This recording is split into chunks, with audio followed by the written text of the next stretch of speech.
when I see people talk about writing to market, they say, oh, well, fae are very hot, so we need to write fae right now, or vampires are out, don't write vampires. And it's a lot of very superficial things, genre or tropes or niches. To me, that's, the very, very tiny basic surface level of what writing to market is. Uh-huh.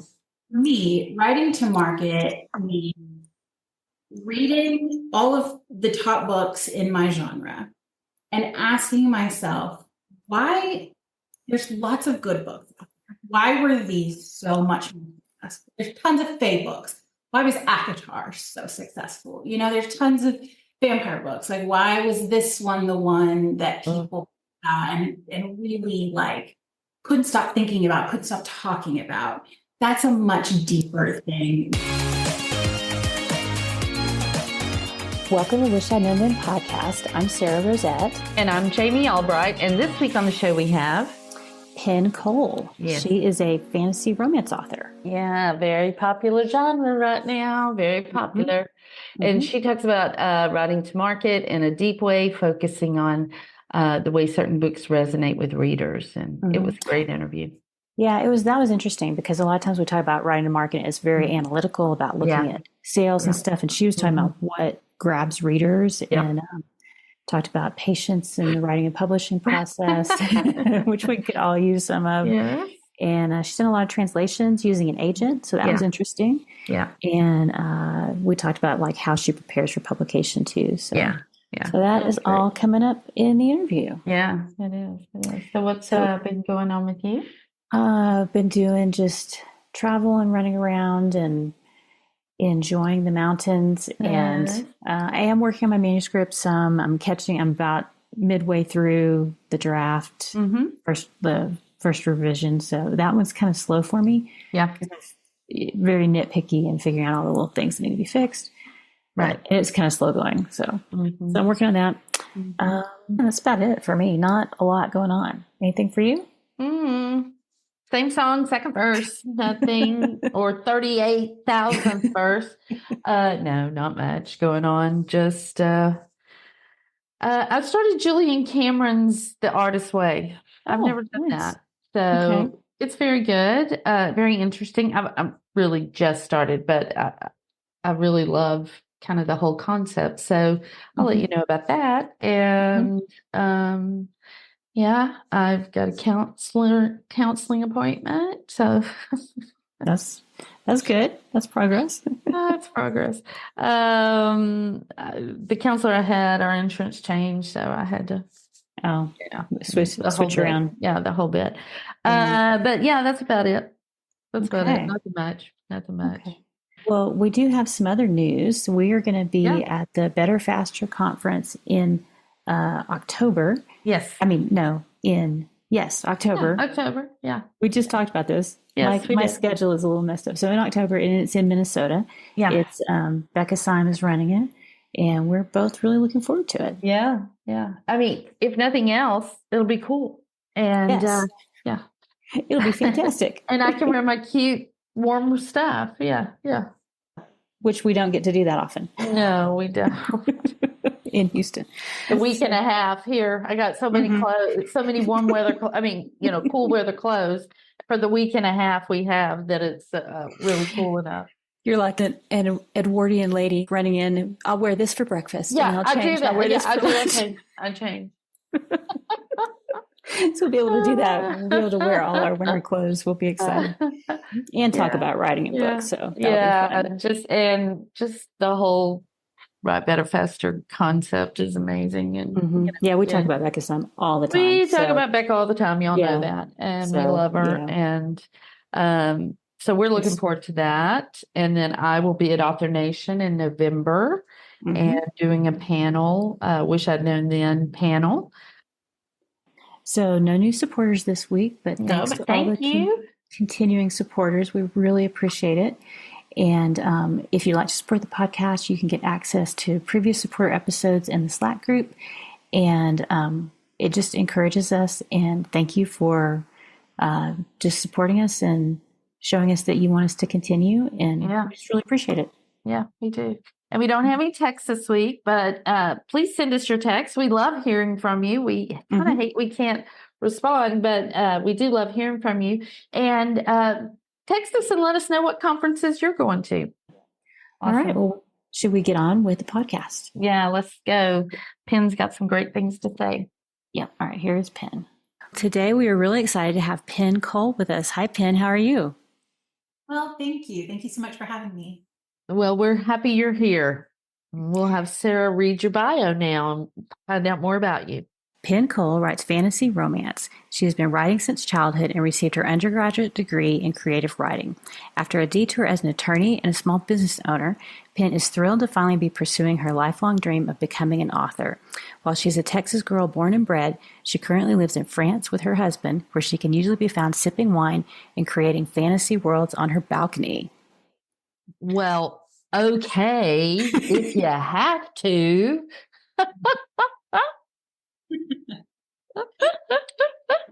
Well, and we just found out you were able to go to a couple of the Olympic sporting events, so that's very cool while you were there. So that's neat. Yeah, it's a really fun time to be in Paris. Just great energy and beautiful weather. And yeah, super happy to be here. Awesome. Awesome. Well, tell us how you got into writing. Well, as I mentioned in my bio, I have wanted to be an author my entire life. Very young, I was writing stories, and English was always my favorite class in school. And, I was sitting in the back of the class writing stories in notebooks, not paying attention when I should have. And it was actually my plan immediately after college to pursue either a job in publishing or try and write a book. And to be frank, I just didn't have the money to go to grad school or to kind of, take the time to do that. And so I ended up doing work as a photographer. And I thought, well, I'll just do this for a few years because it pays the bills and I'll save up as much as I can. And then maybe in a few years, I'll be able to do this. And a few years became a lot more years. And, then I blinked and looked back, and a lot of my life had passed, and I still had this dream that I had never pursued. And I always told my husband, I really want to do this someday. I really I don't want to give up on this dream. And when COVID happened, we moved here to France in the middle of a pandemic, which I do not recommend. And at the time, I was working as an attorney. I was trying to find a job here as an attorney. That was not working out. Nobody was hiring because of COVID. And my very sweet, very supportive husband said, maybe this is the universe giving you a chance to pursue something that you have always wanted to pursue. And so we were very, privileged to be able to afford me taking a little time off from working. And so I took off my savings for about a year while I wrote this series, not really knowing what was going to happen with it or what I would do with it. I just had this story in me that I needed to get out on paper after all these years. And so I wrote this series over the course of about a year. And at the end of it, I decided to self-publish. And so I threw it up on Amazon, and kind of the rest is history. So that first book went well. It did. It went surprisingly well. Yeah. For its success. And we're going to talk about how that is and why that is later, but yeah. Well, tell us, what is your definition of success? For me, so personally, just as a general life rule, I think success is both being happy with what you're doing, but also, a sense of safety and stability, that you're not necessarily worrying if you're going to be able to pay your rent, the next week, or continue working. I think a lot of people do trade the thing that they really want to be doing for stability. And I don't think there's necessarily anything wrong with that. Like that, there's a lot of happiness and peace in stability. But truest success is when you can combine those two things and have something you can really rely on, but also something that fulfills you and brings you a lot of joy every day. Right. Great answer. That's a great answer. Yeah. So what do you wish you'd known about writing and craft when you started? How long do we have? Take your time. This, based on, of course, the title of the podcast, I just have the longest list of things that I wish I knew. But probably a lot of it can be summed up with. So I took about 2 years before I published my book, knowing I was going to publish my book. So I joined a lot of writing groups and a lot of forums and did a lot of research, read a lot of books on publishing. So I put a ton of research into, everything before I published. And I heard a lot of opinions from a lot of different people on what it takes to be successful and, what it takes to have a breakout hit. And now that I have achieved some level of success and have a book that's selling pretty well, I look back at that and I feel like 99% of those things were wrong. Oh. And I see people saying, oh, you can't have a successful book unless you do X. And never, ever have I done X, right? Mm-hmm. It's something that I did, and especially not something I credit my success to. So I think the perception of what it takes to be successful and the reality of what it takes to be successful are very different. But the people who are truly successful often aren't talking about what they did or what they're doing, how they got where they are. And so we hear a lot of people that are very loud, big voices talking about what you should do that maybe haven't necessarily done that themselves, to put it as nice as I can. And so I wish that at the beginning of my career, I had maybe taken some of that with a little bit more skepticism or a little bit more of a not feeling like I have to do this or I'm never going to be successful, because there's so many different paths to success. And I don't think there's any one thing that will either make or break you at all, other than having a good book. Yeah. Yeah. And there's we like the idea that there's one path, let's take this and it will work. Mm-hmm. So you have to have a lot of self-confidence to go your own way, right? Absolutely. I think so much of this industry has got an intuition. When I asked a lot of my friends who are much, much, much more successful than I am, what it was that made them successful or what they did that they think sets them apart. And the thing I hear over and over again is that they kind of put blinders on to what a lot of other people were doing. I mean, they do their market research, of course, and pay attention to trends and things. Mm-hmm. But sometimes, a lot of times, they veered left when everybody else was veering right. And they had their ear telling them, oh, don't do that. That's a bad idea. That's never going to work.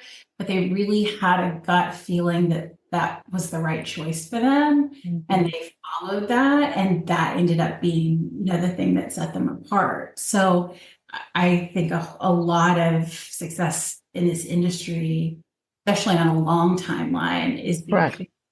And, following your instincts wherever they may lead you. Right. Mm-hmm. Yeah. Right.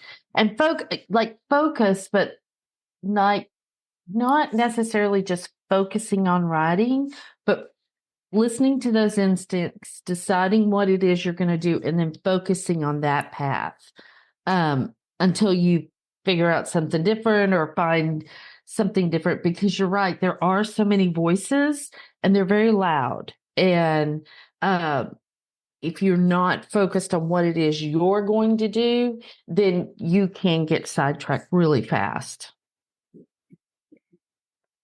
What about marketing? Is there anything specific about marketing you wish you'd known? Yeah, I'm probably going to get a lot of heat for saying this, but I don't think marketing is nearly as important as people make it out to be. It's obviously, of course, it's important, but I see, if you go into any author forum, literally any, pick one, 90% of the conversations are going to be about marketing, ads, promo, all of that stuff that you do after a book is out. But I think 90% of what makes a book successful is what happens before that book is published. I think people put, and you don't see that discussed very much in. No, you're right. Yeah. Craft talked about a lot. You don't hear, how do we best use our editors and beta readers, and what's the importance of, good editing and studying the market, doing research on other books in your genre. There's a little bit of discussion, but it's I think, in my opinion, very de-emphasized in writer communities. And to me, that's the core of what I think, made me able to have a successful book early on in my career, is that I spent so much time and put so much effort into it before I ever clicked publish. And so, yes, of course, marketing is important, and no book is going to sell unless you get it in front of readers' eyes so that they know it exists. But when I look at my sales numbers, especially if you want to sell enough to be able to do this time, compared to my social media impressions or, anything like that, I can have a direct reach to a very tiny fraction of people who end up buying my book. And so the marketing has to be, there has to be something bigger, that pushes you to success, because marketing is not going to be the be all end all of whether your book does well or not. Yeah. Well, let's dig into that and tell us some of the things that you think people can work on before their book comes out, or things that helped you do well. I'm a big believer in writing to market, and I know we hear that a lot in the author community. I do think, in my opinion, maybe people misunderstand what that is. When I see people talk about writing to market, they say, oh, well, fae are very hot, so we need to write fae right now, or vampires are out, don't write vampires. And it's a lot of very superficial things, genre or tropes or niches, or cover things like that. To me, that's, the very, very tiny basic surface level of what writing to market is. For me, writing to market means reading all of the top books in my genre and asking myself, why there's lots of good books. Why were these so much more successful? There's tons of fae books. Why was ACOTAR so successful? There's tons of vampire books. Like, why was this one the one that people and really couldn't stop thinking about, couldn't stop talking about? That's a much deeper thing than some, trope or trait. And often in the top books, you do see a lot of patterns if you look deeper than the surface. And so for me, I really studied all of the top selling books in my genre, and I did so much thinking about, why do I love this book so much? Why can I not stop thinking about it when I close it? Why do I want to talk about it with other people? When I do talk to them about it, what are the things that we were both like, oh my God, I love that part, or oh, this character is my favorite character? What were those things that we just brought out so much emotion in us? And that, to me, following those trends and paying attention to those aspects, that's writing to market, in my opinion. And also the stuff people don't like, no matter how successful a book is, there are things that most people, even the fans of the book, agree that they didn't love. So what are those things? What are the things that even the successful books maybe didn't do quite right? That try and replicate what they did right and remove what they did wrong, to make our book successful. So for me, and I also don't think there's one right answer to that. I think it's different for every author. But for me, what really spoke to me was, super, super slow burn romances. I love the angst. I love the yearning.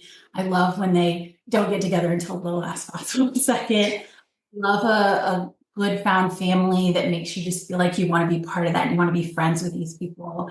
I love side characters that have a lot of depth and a lot of nuance, and that they go on their own journeys. They have their own problems and dreams and desires, and they each have a point in the series where they have to make a decision that, changes their path. They're not just there to support the FMC and the NMC in their journey.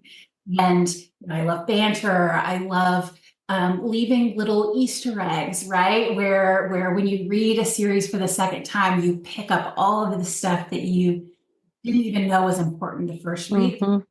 Makes you want to reread the series over and over again because you get new things from it every time. Yeah. And so those were the kind of series that I, as a reader, was really drawn to and really loved. So that's what I tried to incorporate into my series. And those are the same things that the people who love my books say speak to them.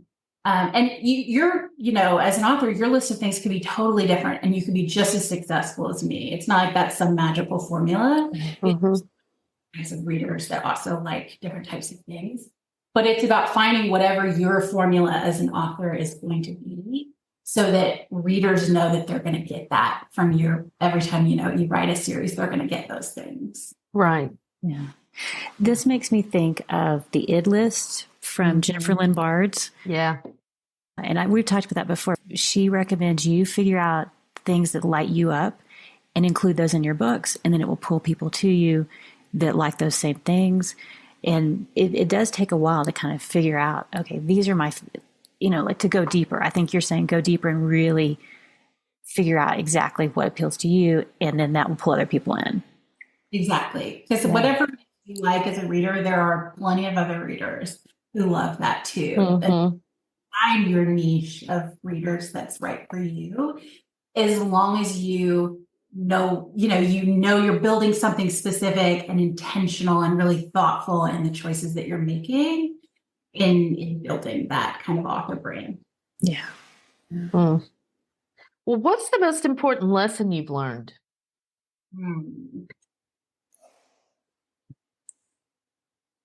I probably that it's worth taking the time to get it right. A big rush to publish, especially, in the indie author forums, I think. Trad, obviously, they have to take their time because of traditional publishing. But among self-published authors, there's this feeling of, well, if I don't publish 4 books this year, I'm falling behind, or I need to publish every other month or every quarter or whatever. And, these other authors are publishing so much more than me. If I only publish 1 a year, readers are going to forget about me and I'm not going to be able to, compete. I just don't think any of that is true at all. If you look at some of the most popular authors at least in my genre, are publishing one only max, and readers still will line up for their books every time. So even though we kind of look around and we see people that are publishing a lot, and if you could do that, kudos to you, like that's fantastic. But if you're like me and it takes you a little bit more time and you can't keep up with that kind of rapid schedule, that's okay. You don't have to rush yourself. Just because you finish the book doesn't mean it needs to get published next month or the month after. Like, you can set it aside and let it marinate. I think books sometimes are like wine, and it's like the longer you let them sit before you open them up. And when readers tell me their favorite parts of my books, invariably it is the stuff I added at the end. It's the I added to the book after that story had time to marinate in my mind and over what was the right choice, what would these characters do, all of that stuff. So I think there's so much value in every aspect, in writing, in marketing, in publishing generally, of taking your time and getting it right. And the quickness of the market dictate your publishing choices. That takes a lot of patience to self-control to do that. So if someone's not familiar, what was your release schedule for your books? Like how long between your books? Just to make us all feel better. Right. Because I rapid released my first 3 books, but I had written them 2 years prior. So it looked very quick. I certainly did not rush to market at all. I my first book more than 2 years before it was published. I had all of those books written probably about 6 months before I published the first one.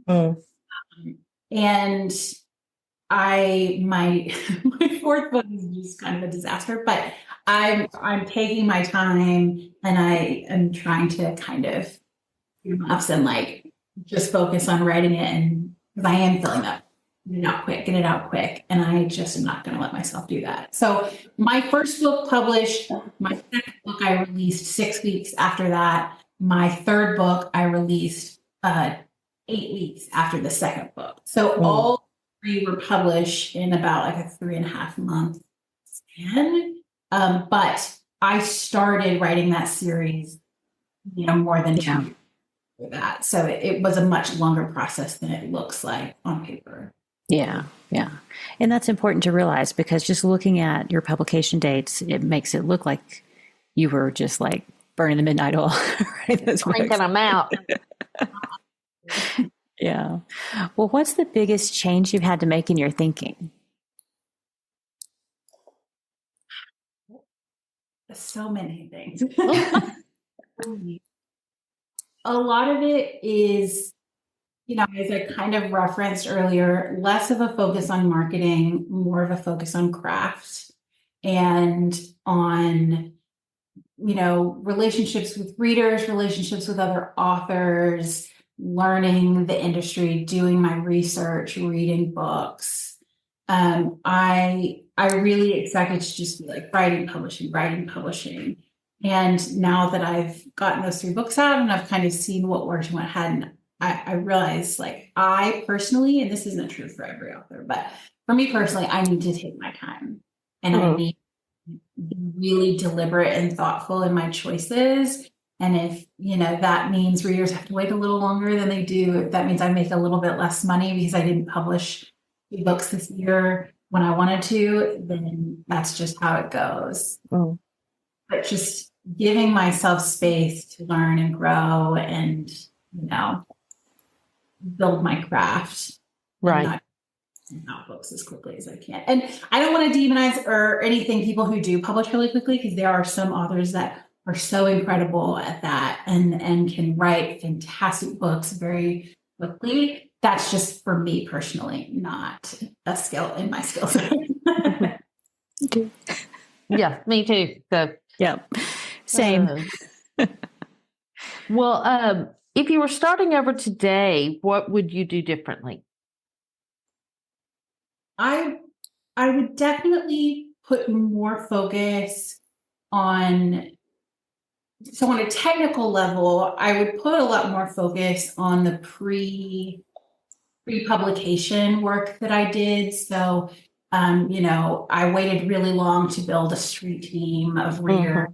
And that's a big regret, because I just thought, well, I'm this nobody new indie author, like, who's going to care? And reading as long as I did.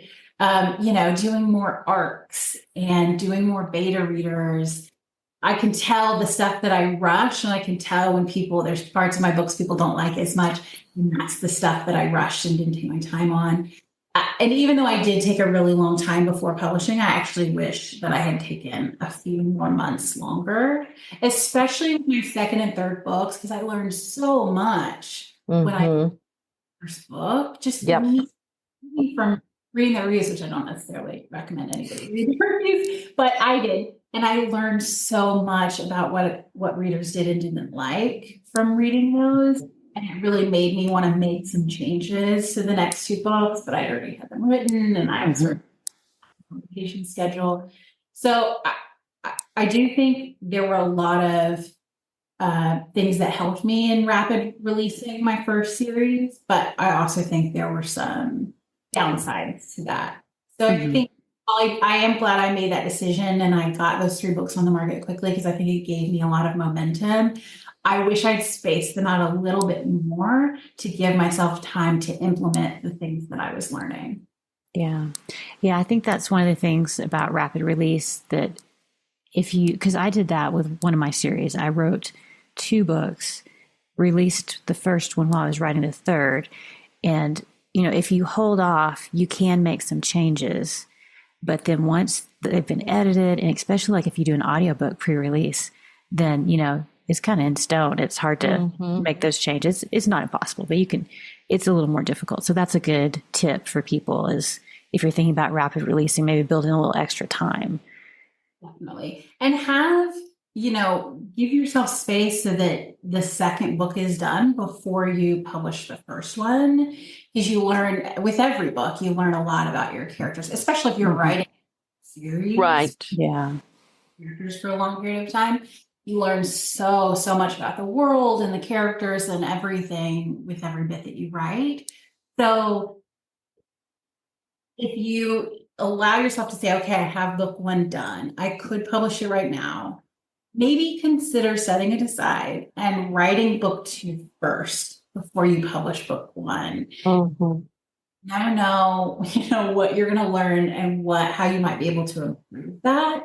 And also, I think the comfort, just the peace of mind as an author of knowing that you have your next book already done before one, I think really helps relieve a lot of that pressure of quick publishing, because you've got it ready. You can publish if you need to sort of move quick and take advantage of momentum, but you're not forced to. All good points. Very good advice. Yep. Well, you also have a trad deal now with a special edition. So tell us about that. And I'm wondering if that may be the new trend, is this special edition type of release from trad publishers as well. So what are you seeing on that?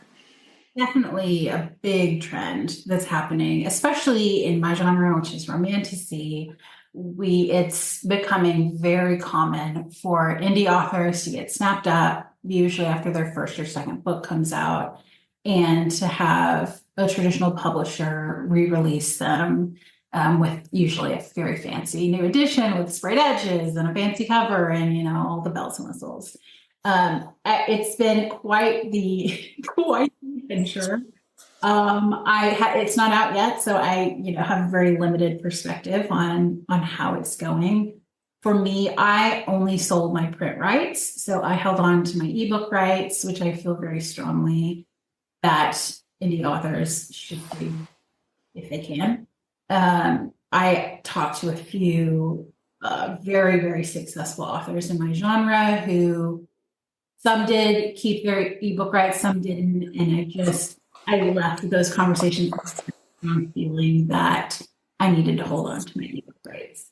And I'm very glad that I had people that held me to that, because I came very close to selling them at some points. But I just think that there's a lot of leverage and a lot of strength, and also, of course, a lot of money in holding on to those ebook rights. But print deals are not easy to get, obviously, so easy to say. But for me, it's a best case scenario because I have Atria, which is an imprint of Simon & Schuster that has connections all over the world and distribution channels, and they're going to be able to get the book into bookstores, airports, all of that. But I still, maintain a lot of creative control and a lot of control over the timing of publication with my ebook, right? So I'm super happy with how that worked out. And I would definitely encourage any self-published author out there who's either being approached about trad publishing deals, or who's considering getting an agent and trying to get one, or who hasn't published yet and they're considering whether they want to go self-pub or trad, to really think about those ebook rights and the value of those. Because for me, that's 85% of my income. So it's, a very, very important and lucrative decision either way. Yeah. Hang on to all the rights you can. All the rights you can. That would be my suggestion as well. Well, you have a lot of translations. I think you said 60? Yeah, we just signed our 16th, I think, this morning. 16. Yeah. Sorry. That's still the a dog lot. was barking. Yeah, I know. And so did you got those through it with your agent, correct? Yeah. So I was, before I was just a self-pub indie author, and I had a couple of foreign publishers approach me and say they were interested in, buying the rights for their territory.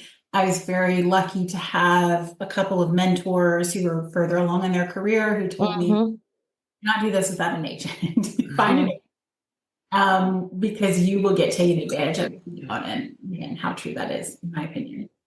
So I queried, my books were already published at that point, queried as an indie author to got an agent who works regularly with indie authors and kind of specializes in a lot of those subrights deals. Mm-hmm. I just adore her. She's phenomenal. And she, was able to hit the ground running and has shopped around the book to lots of foreign publishers. And so, now we have 16 different translations coming, and she of course helped get the trad deal. And so it's been a really interesting side of the process. Do you hear from your readers in other countries? Have the titles come out in translation yet or not? Have come out. The Italian one, the Spanish one, and I think the Polish one is out, and actually I think the Bulgarian one is out as well. So 4 of them. And it's so fun to get tagged in. I have no idea what they're saying, but it's fun to get tagged in posts from readers. Or have people who travel. Somebody just told me they were in Bulgaria and they walked by a bookstore and saw a display. Coolest thing in the world. I'd love to go see it, but it's so fun to know that this little book I wrote sitting on my couch, is now in bookstores in all these different languages. It's really exciting. That's very cool. Yeah, that is wonderful. Yeah. What do you wish you'd known about that process? Well, thankfully, I as I mentioned, I had somebody I was able to learn from the benefit. Mm-hmm. Mm-hmm. I'm very glad I did know to get an agent and to not try and do those things by myself, because I've seen authors do that, and I very rarely I think ends well. But also, I would say I do wish that I had known that there's actually not. I think people think that those are super lucrative deals and that you make so much money off of them, and you really don't. I mean, maybe you will. Maybe your book will be huge in Japan or something, but for the most part, I think it's a lot more about just exposing or expanding your author brand, and getting into other markets and giving maybe a little bit of legitimacy, especially as a self-published author, to be able to say, look at all of these publishers that saw value in my book and whatever. But it's not necessarily a massive moneymaker, in my opinion. I think there are some markets. I think Germany is a really big reader market that people have leveraged really well, and they're especially in the romance segment. Yeah. Yeah, but the smaller markets are much harder for indie authors to get into. So if you can have somebody pick up your rights in Poland or Bulgaria, that's completely different than trying to do those yourself. That's really hard. Yeah, and I know a lot of authors get approached by translators saying, "Oh, I'll translate your book, and then you can, throw it up on Amazon and Polish or whatever." One thing I've learned through this process is in America, we're very Amazon focused, and also, Barnes and Noble. There's certain retail channels that we really do. It's not the same in every market. There's a lot of markets where Amazon is actually a very small part of the market. And so if you, want to be big in Italy, for example, there's totally different channels you would want to go through to put books on. And so there's a lot of value in having a local on the ground publisher who knows those channels and who knows where readers are buying books.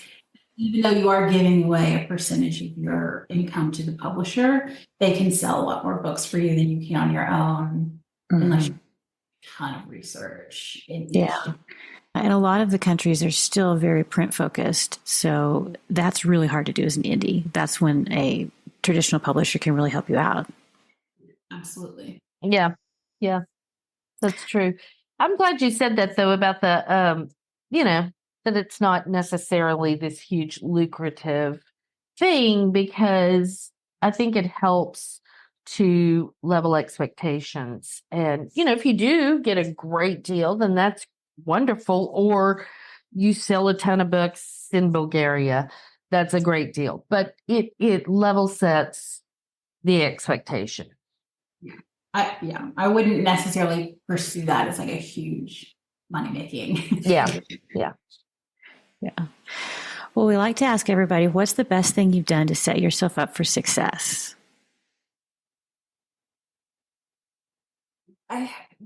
Being very,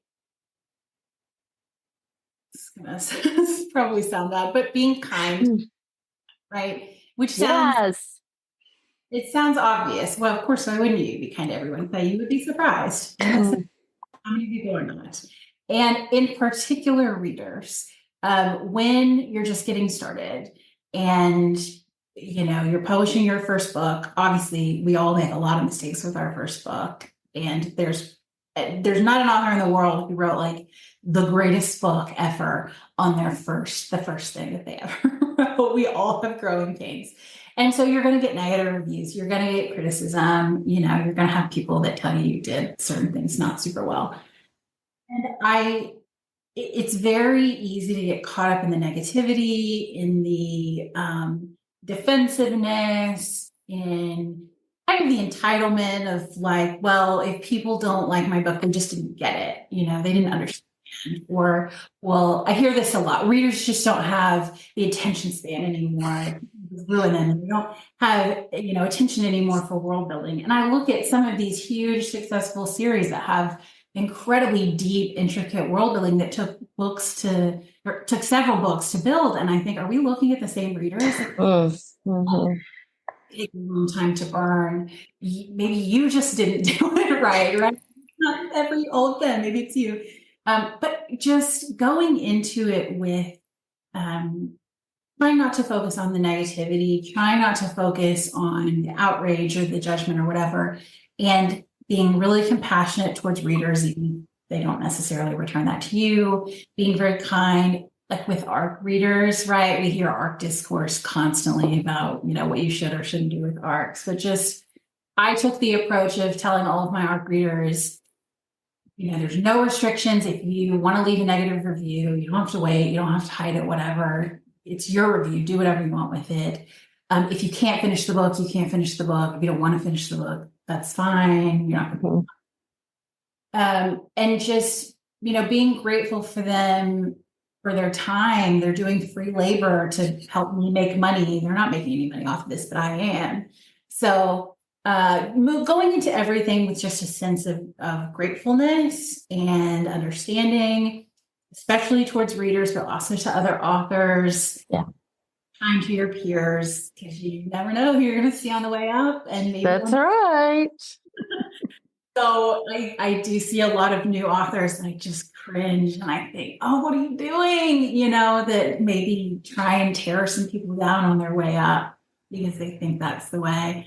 So I really tried to always lead with kindness in everything that I did. And it was not easy, but it did always pay off, in my opinion. I've never taken the higher road. Awesome. Great answer. Well, we have enjoyed having you here today so much. It's been so great. Can you tell people where they can find out more about you and your books?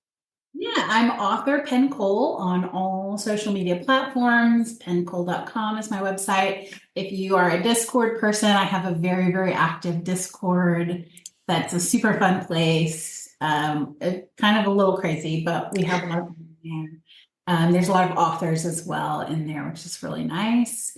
And I'm most active on Instagram, so I definitely encourage anybody to reach out to me. I try and make myself available to new authors if they have questions or want to know how I did a certain thing in my career. I try and always respond if I can. So I definitely, and just generally, I encourage all authors at every stage of their career, but especially at the beginning, make as many author friends as you can. It's very hard sometimes. It can be really intimidating and overwhelming, but I just slid into a lot of people's DMs and not all of them responded, and that's okay. I know people are super, super busy, but a lot of them did. And now a lot of those people are my mentors or my closest friends. That is fantastic. We will have all those links in the show notes, and you can find those at wishihadknownforwriters.com. And if you want to support the podcast, you can go to that same link /support. And just thanks for being here today. We really appreciate it. All right. Bye, everybody. We'll see you next week. Bye.